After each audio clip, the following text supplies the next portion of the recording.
Hi friends, ഏവർക്കും പുതിയൊരു വീഡിയോയിലേക്ക് സ്വാഗതം. ഈ SUVകൾ എന്ന് പറയുന്നത് ഏത് ദുരിതം പിടിച്ച പാതകളും സിമ്പിളായി കവർ ചെയ്യാൻ കഴിയുന്ന സൂപ്പർ ഹീറോകളാണെന്ന് ഒരു കാലത്ത് വന്നിരുന്നത്. എന്നാൽ ഇപ്പോഴത്തെ കാലത്ത് അല്പം ഉയർന്ന ഗ്രൗണ്ട് ക്ലിയറൻസും സീറ്റിംഗ് പൊസിഷനും ഉണ്ടെങ്കിൽ അതിനെയെല്ലാം സ്പോർട്ട് യൂട്ടിലിറ്റി വാഹനങ്ങളുടെ ഗണത്തിൽ പെടുത്തുന്നതാണ് ഇപ്പോഴത്തെ ട്രെൻഡ്. റഫ് ആൻഡ് ടഫ് ലുക്കിൽ നിന്ന് മാറി ലൈഫ് സ്റ്റൈൽ മോഡലുകളായതോടെ ഏവർക്കും SUVകൾ സ്വന്തമാക്കാനാണ് ഇഷ്ടം.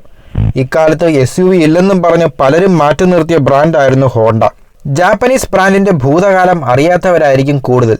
സിറ്റി, അമേസ്, സിവിക് പോലുള്ള സെഡാൻ മോഡലുകൾ മാത്രം പരിചയമുള്ളവർക്ക് അത്ര പെട്ടെന്നൊന്നും CR-V എന്ന പൊളപ്പൻ SUVയെ ഓർമ്മയുണ്ടാവില്ല.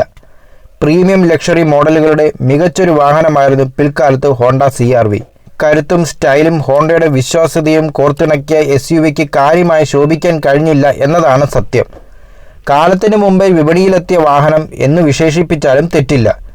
ഇന്ന് എലിവേറ്റിലൂടെയാണ് SUV വിഭാഗത്തിൽ ഹോണ്ട പിടിച്ചു നിൽക്കുന്നതെങ്കിലും പുറം രാജ്യത്ത് ഇന്നും CR-V അരങ്ങുവാഴുന്നു. ഇപ്പോഴിതാ ഹൈഡ്രജൻ ഫ്യൂവൽ സെൽ സാങ്കേതിക വിദ്യയിൽ പ്രവർത്തിക്കുന്ന CR-V SUVയുടെ പ്രോട്ടോടൈപ്പ് പ്രദർശിപ്പിച്ചിരിക്കുകയാണ് കമ്പനി.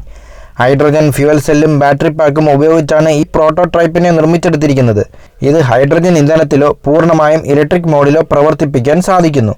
റിപ്പോർട്ടുകൾ പ്രകാരം ഹോണ്ട കാർസ് ഈ വർഷാവസാനം ജപ്പാനിൽ ഹൈഡ്രജൻ ഫ്യൂവൽ സെൽ സാങ്കേതിക വിദ്യയോടെ CR-V അവതരിപ്പിക്കുമെന്നാണ് റിപ്പോർട്ടുകൾ.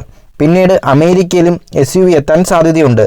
CR-V fuel cell electric vehicle അല്ലെങ്കിൽ FCEV പതിപ്പ് ഹൈഡ്രജൻ ഉപയോഗിച്ച് പ്രവർത്തിക്കുന്ന ഫ്യൂവൽ സെല്ലുള്ള ഇടത്തരം ശേഷിയുള്ള ബാറ്ററി പാക്ക് കൊണ്ടാണ് സജ്ജീകരിച്ചിരിക്കുന്നത്. ഈ ബാറ്ററികൾ അതിൻ്റെ ഫ്യൂവൽ സെൽ പ്രവർത്തനക്ഷമമാക്കാതെ തന്നെ പൂർണ്ണമായും ഇലക്ട്രിക് വാഹനമാക്കി പ്രവർത്തിക്കാനും കഴിയും. ഹൈഡ്രജൻ ഇന്ധനം നിറയ്ക്കാൻ സമീപത്ത് സ്ഥലങ്ങളൊന്നും ഇല്ലെങ്കിൽ തന്നെ ഒരു പരിധിവരെ റേഞ്ച് ഉത്കണ്ഠ ഒഴിവാക്കാൻ സഹായിക്കുന്ന കാര്യമാണിത്. പുറം രാജ്യത്ത് ഈ SUVയുടെ പ്ലഗ് ഇൻ ഹൈബ്രിഡ് പതിപ്പ് ഉപയോഗിക്കുന്ന ബാറ്ററിക്ക് 17.7 കിലോവാട്ട് ശേഷിയുണ്ടെന്നാണ് ഹോണ്ട പറയുന്നത്. ഇത് ഇലക്ട്രിക് മോഡിൽ 81 കിലോമീറ്റർ ദൂരം വരെ സഞ്ചരിക്കാൻ പറ്റും. എക്സ്റ്റേണൽ ഇലക്ട്രിക്കൽ ഉപകരണങ്ങൾക്ക് ചാർജ് നൽകാൻ ശേഷിയുള്ള വെഹിക്കിൾ ടു ലോഡ് ശേഷി ലഭിക്കാൻ ബാറ്ററി തരുന്നുണ്ടെന്നും ഹോണ്ട വെളിപ്പെടുത്തിയിട്ടുണ്ട്. CR-V SUVയുടെ ഹൈഡ്രജൻ പ്രോട്ടോടൈപ്പ് പ്രവർത്തിപ്പിക്കുന്ന ബാറ്ററി യൂസ് ചെയ്ത് ഒരു വ്യക്തി തൻ്റെ കോഫി മേക്കർ ഉപയോഗിക്കുന്നത് ടീസർ വീഡിയോയിൽ കമ്പനി കാണിക്കുന്നുണ്ട്. ഡിസൈനിൻ്റെ കാര്യത്തിൽ CR-V ഹൈഡ്രജൻ SUV പുറം രാജ്യത്ത് വിൽക്കുന്ന സ്റ്റാൻഡേർഡ് മോഡലിൽ നിന്നും അല്പം വ്യത്യസ്തമാണ്. പുതിയ സെറ്റ് ടെയിൽ ലൈറ്റുകളും ഇടതുവശത്തെ ഫ്രണ്ട് ഫെൻഡറിൽ സ്ഥാപിച്ചിരിക്കുന്ന ചാർജിംഗ് പോർട്ടുമാണ് ഏറ്റവും പ്രധാനപ്പെട്ട രണ്ട് മാറ്റങ്ങൾ.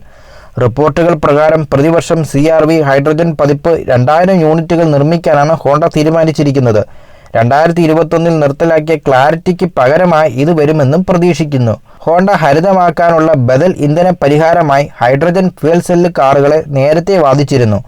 ഫ്യൂവൽ സെൽ സംവിധാനം നിർമ്മിക്കുന്നതിന് മുന്നിൽ 2 ചെലവ് കുറവും EVകളേക്കാൾ ഇരട്ടി നേട്ടവുമാണ് ഹോണ്ട അവകാശപ്പെടുന്നത്. നിലവിൽ CR-V ഹൈഡ്രജൻ SUV ഇന്ത്യയിൽ അവതരിപ്പിക്കാൻ ഹോണ്ടയ്ക്ക് പദ്ധതികളൊന്നുമില്ല. ഹിറ്റായ എലിവേറ്റിന്റെ ഓൾ ഇലക്ട്രിക് വകഭേദമായിരിക്കും ഇതിനു പകരമായി കമ്പനി ആഭ്യന്തര വിപണിക്കായി നൽകുക. മിഡ് സൈസ് SUVയുടെ പിൻബലത്തോടെ കഴിഞ്ഞ മാസം ഇന്ത്യയിൽ മൊത്തം 8681 കാറുകളാണ് ഹോണ്ട വിറ്റഴിച്ചത്. പോയ വർഷത്തെ അപേക്ഷിച്ച് 10% വളർച്ചയാണ് കമ്പനി 2024 ജനുവരിയിൽ രേഖപ്പെടുത്തിയിട്ടുള്ളത്. ഇവർക്ക് ഈ വീഡിയോ ഇഷ്ടമായെങ്കിൽ ചാനൽ ലൈക്ക് ചെയ്യുക, കമൻറ്റ് ചെയ്യുക, സബ്സ്ക്രൈബ് ചെയ്യുക. മറ്റൊരു വീഡിയോയുമായി വരുന്നവരെ നന്ദി, നമസ്കാരം.